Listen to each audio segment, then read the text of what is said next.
Hey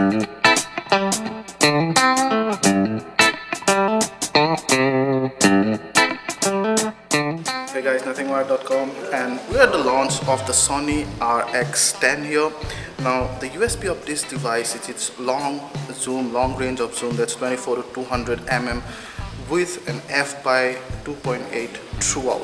That's quite a fast lens. Now I'm going to give you a quick demo of this particular piece.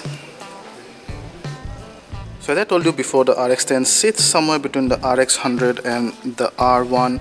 It has the same 1-inch sensor, but then it has a long zoom range. That's a Carl Zeiss lens as well. It takes 62 mm filter, as you can see. So it has 24 to 200 mm on a 1-inch sensor with an aperture of f/2.8 throughout. So it's an attached lens, so you cannot remove it. There you see the focus fine-tune ring.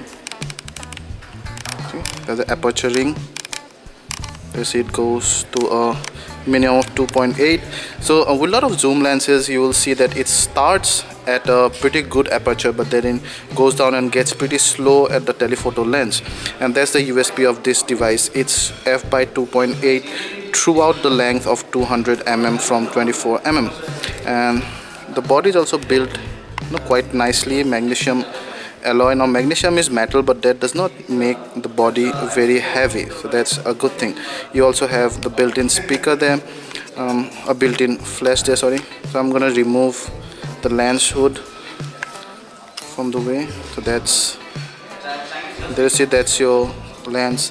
Another good thing which I've seen is that the lens actually does not come out, when you zoom it. So the zoom would be from the system and not manual, as far as I think.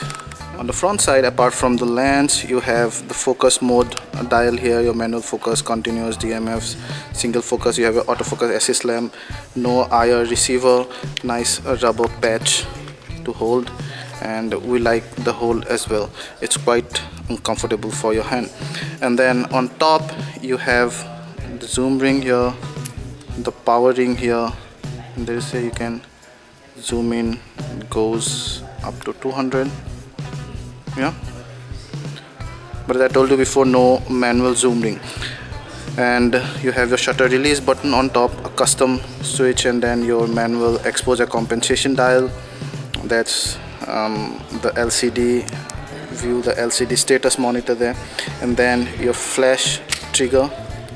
There you see, that's your flash.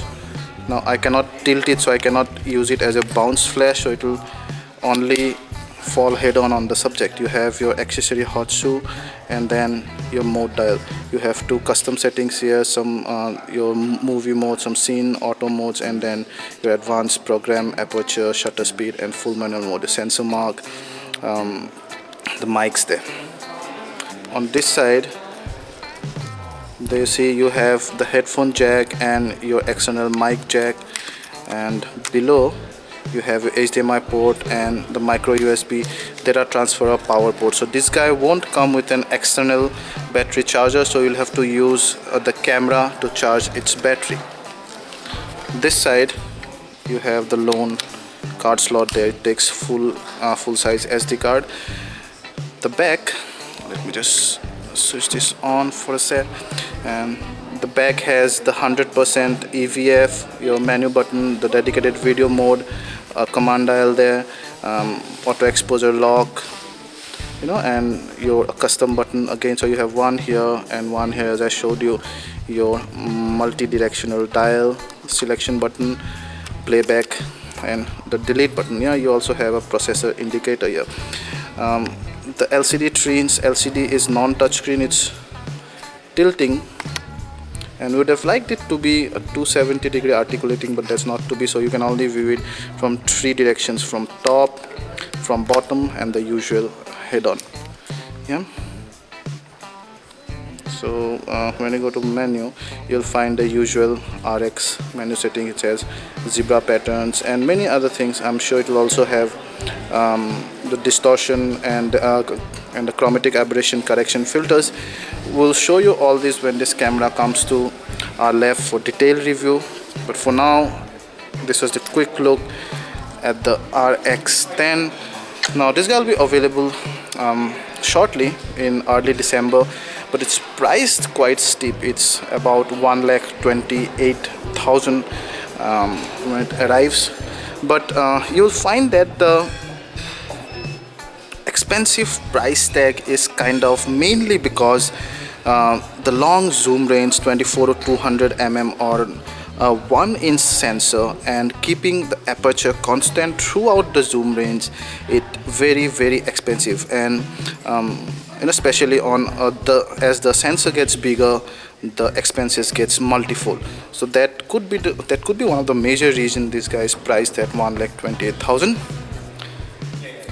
So it's pretty hard, and if you want to go and buy a 200 mm f by 2.8 lens, it will almost cost you more than the camera itself. And on top of that, it's a Carl Zeiss lens. It's a Carl Zeiss T-type lens, which is the most premium Carl Zeiss lens variant. Yeah, so that's your RX10, and it'll give you complete review and image and video samples when it comes to our lab for full review. Thank you.